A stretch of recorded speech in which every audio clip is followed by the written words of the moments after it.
Amigos de Chilas Killers, ¿cómo están? Les saluda Carlos II, actor de doblaje, y quien da voz a personajes como Piccolo Daimaku. Y yo, que soy un juguete.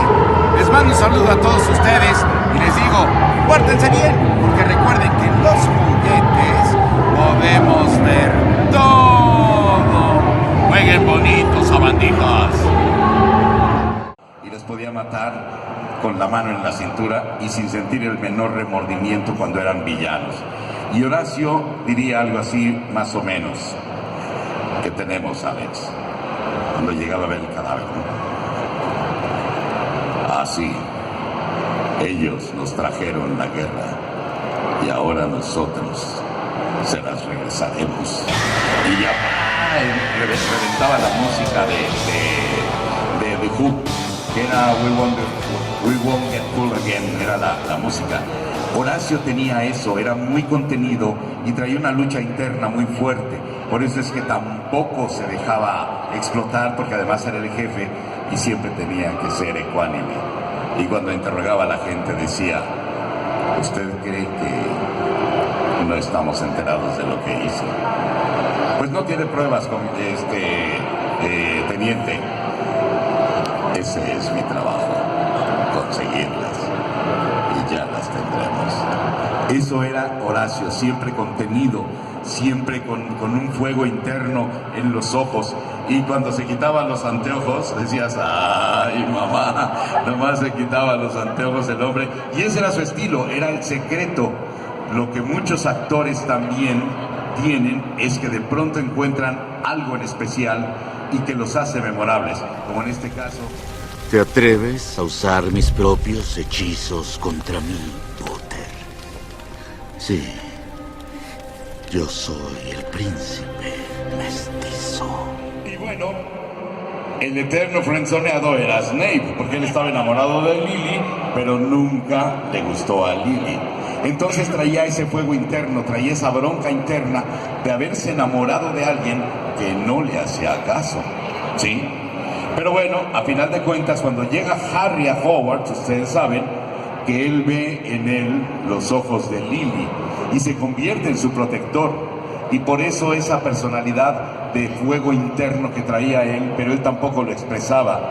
Y por eso cuando llega aquel primer día a la clase y les dice a todos, ¿no? Veo que tenemos nuevas celebridades, ¿no es así, señor Potter? ¿Se fijan cómo escupe eso? Potter. El apellido, le costaba trabajo decir el apellido original de ese gran actor Alan Rickman, que le dio esa personalidad a Snape. Era una voz un poco metida en la garganta, un poco así, medio ahogadona, pero con cierta sonoridad.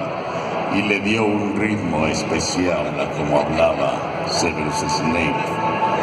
Y hablaba y de pronto hacía unas pausas muy extrañas y siempre parecía estar amenazando, pero no amenazaba. Y sobre todo cuando le pregunta Albus Dumbledore, después de todo este tiempo, y él contesta, siempre.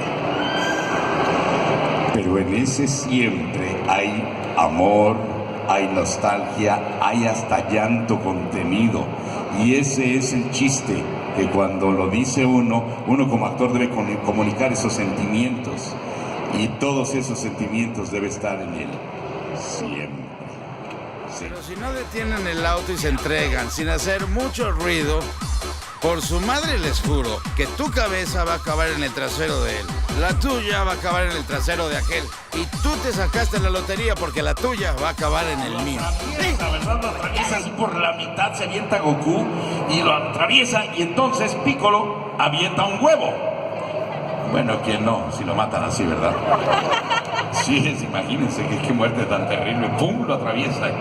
Bueno, avienta el huevo y de ahí nace Mayunia, ¿sí? Y entonces, en este momento, les voy a platicar una pequeña anécdota. Cuando matan a Mayunia, la madrina, Gloria Rocha, que es la directora de Dragon Ball original, de Dragon Ball Z y Dragon Ball GT, Un día me habla la madrina para ir a hacer el papel de Piccolo y me habla un día por teléfono y me dice, oye, mijo. Bueno, así habla la madrina, ¿no? Oye, mijo, me gustaría que vinieras a trabajar conmigo. Yo sí, madrina, con mucho gusto. Son unas caricaturas japonesas, de esas de muchos golpes. Ok, madrina, está bien. ¿Cuándo? Mañana. Pues mañana. Entonces llego yo a mi llamado y resulta que era el original Piccolo, el que hablaba así, todo el rollo. Pero entonces matan a Piccolo Daimaku. Porque cuando llego a grabar ese día me dice, oye, mijo, ¿qué crees? ¿Qué pasó, madrina?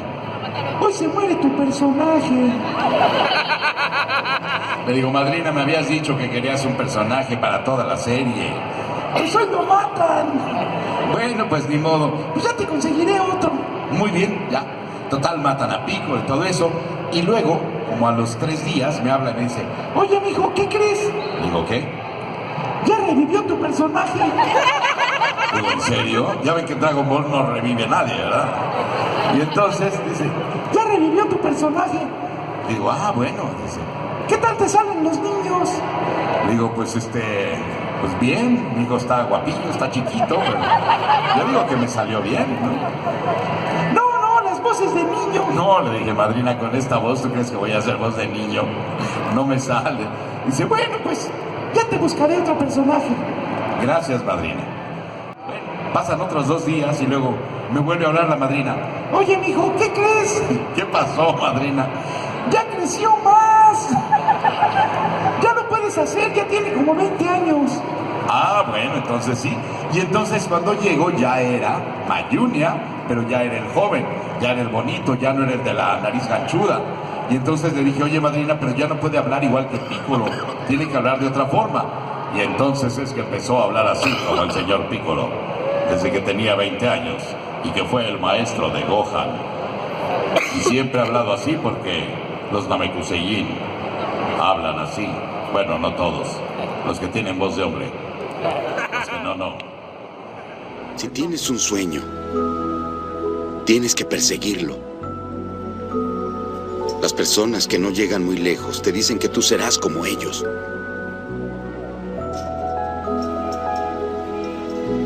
Si sueñas algo, realízalo. Punto. Otras cosas. Y me encanta esa escena donde cuando se va a enfrentar con Kaioshin, ¿sí?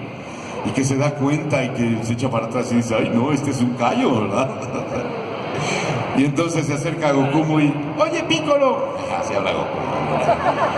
¿Qué te dijo? Si quieres yo voy a reclamarle. Y que le dice, no, por tu madre, por tu vida, no le digas nada. Porque decía, pues era el Kaioshin, ¿no? Y el otro ya le iba a reclamar el Goku, ¿no? Bueno, pues el caso es que así es más o menos, y la voz de Piccolo es así, puesta en el pecho. Tiene que sonar el resonador de pecho para que sea majestuoso, porque deben saber que tenemos varios resonadores en el cuerpo. Tenemos hasta 13 resonadores en todo el cuerpo. Tenemos de mente, bueno, resonador de la frente, yo le digo el de mente. Tenemos paranasales, tenemos nasales, tenemos de mentón, tenemos de pecho, de garganta, de nariz, etcétera, ¿no? Entonces, para hacer los personajes hay que involucrar todos esos resonadores. Pero el resonador de Piccolo es así, en el pecho, y que vibre más así para que suene más amenazante y que suene mucho más majestuoso. Por esa es la voz. Esto es lo que estaba buscando. ¡Misceláneos! 2 millones de pesos. ¡Ya dejen de comprar tantos misceláneos! ¿Qué es eso? ¿Pastas griegas? Me llamaron para hacer un casting. Sí, y ese casting era para hacer al nuevo Goofy. Pues resulta que el que hacía Goofy en esa época era Francisco Colmenero. Él me llamó porque me dijo, cuando me llamó me dijo que a él ya no lo iban a dejar hacer la voz de Goofy porque querían que la voz de Goofy se pareciera más a la voz del original. El original es un actor norteamericano que se llama Bill Farmer y la voz de Bill Farmer no se parecía a la que hacía el señor Colmenero, que además pues yo había crecido con la voz del señor Colmenero haciendo la voz de Goofy, pero resulta que cuando llego a hacer el casting sí era diferente lo que hacía Bill Farmer de lo que hacía el señor Colmenero. Entonces hago mi casting, porque él me dijo, no queremos que se vaya de México, porque están haciendo un casting a nivel latinoamericano. Entonces, pues, inténtalo. Entonces, escuché a Bill Farmer, y Bill Farmer reconocí que utiliza una voz metida en el paladar blando que tenemos en la boca. Tenemos el paladar duro que está delante y el paladar blando que está detrás. Entonces, el paladar blando, si hablo yo con la voz en el paladar blando, suena así. Esta es una voz que ya más o menos se va pareciendo a Goofy, pero no es la voz de Goofy, porque la voz de Goofy tiene unos como gallitos, y ya ven que habla así. Entonces, si hago yo así, ya se va pareciendo más a la voz de Goofy, ¿sí? Pero todavía no es la voz de Goofy. La voz de Goofy tiene otra particularidad, que está metida así y tiene que sonar así. Está un poco en las cuerdas vocales. ¡Tú eres un juguete! ¡No eres el verdadero Buzz Lightyear! ¡Eres un personaje ficticio! ¡Eres un juguete para niños! Y tú eres un pobre hombrecito de no sé cuándo eres, y me das lástima. Y entonces aquí viene la frase que a mí siempre me han dado ganas de decirle a alguien y que nunca he podido. ¡Vete al cuerno, demente! ¿Se acuerdan de esa frase? ¿Ah, sí? Pues vete al cuerno, demente. Nunca le he podido decir a nadie así. Algún día podré decirle vete al cuerno, demente a alguien. Pero bueno, hago mi casting y me voy. Y resulta que a los varios días me hablan y me dicen, te quedaste con el personaje del que viniste a hacer casting. Y yo dije, ¡ay, qué padre! Ya me quedé con el astronauta, ¿no? Porque era el casting al que yo estaba citado. Me quedé con la voz de la navaja suiza espacial. Es toda una navaja suiza espacial, ¿a poco no? Tiene de todo, vos. Y entonces, cuando llego a mi llamado, que llego a la grabación, pues ya llegaba, estaba ahí la gente de Disney que venía de Estados Unidos y todo. Y entonces, bueno, pues ya vamos a poner el primer loop. Y aparece en la pantalla el vaquero flaco. Y yo me quedé helado, ¿no? Y entonces me acerco al escritorio, el director, don Pancho, y le digo, oiga, don Pancho, así muy discretamente, le digo, oiga, este no es el personaje para el que yo hice casting, yo hice para el astronauta. Y entonces muy paternalmente, muy tiernamente, con mucha ternura, me dice, bueno, ¿puedes o no? Pues sí, sí puedo. Entonces pone el loop. Sí, señor.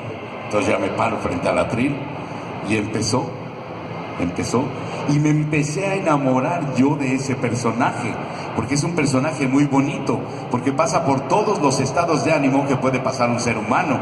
Primero está en la alegría, después está en el miedo, después está en el terror, después es un traicionero, después se vuelve héroe, hace un montón de cosas, ¿no? Es histérico y tiene unos cambios de ánimo tremendos. Entonces era todo un reto actoral haber hecho a Woody. Y la voz de Woody no es una voz como la mía que está en el pecho naturalmente. La voz de Woody, tenemos dos tipos de voces, la voz de pecho y la voz de cabeza. Y entonces para hacer a Woody, yo utilicé la voz de cabeza y entonces me fui a mis agudos, a la parte alta de mi voz. No es el pecho lo que estoy usando, estoy utilizando mi voz de cabeza. Y es cuando dice, vos eres un bromista. Y yo soy un juguete. ¿Tú qué estás haciendo aquí? Este es mi lugar. Cuando lo reciben, ¿no? Que le dice, saludos terrícolas, vengo en son de paz. El otro así, güey. Sí, yo soy el comisario de aquí y tú, bueno, etcétera, ¿no? Como si por nadie hiciera una elección. Derrite una gracia. Otra verde cerca, un gran dragón. Y dice, Shala, Quetzalá, no importa lo que suceda siempre, el ánimo mantendré. Gracias a todos ustedes por acompañarme. Ha sido un placer estar aquí con este hermoso público de aquí de León. Sí. Gracias y nos vemos allá en la firma de autógrafos, allá voy a estar firmando. Nos vemos en otra ocasión. Pórtense mucho, cuídense bien y no hagan nada que yo no haría. Hasta más vernos. Gracias. El aplauso fuerte para el maestro Carlos II.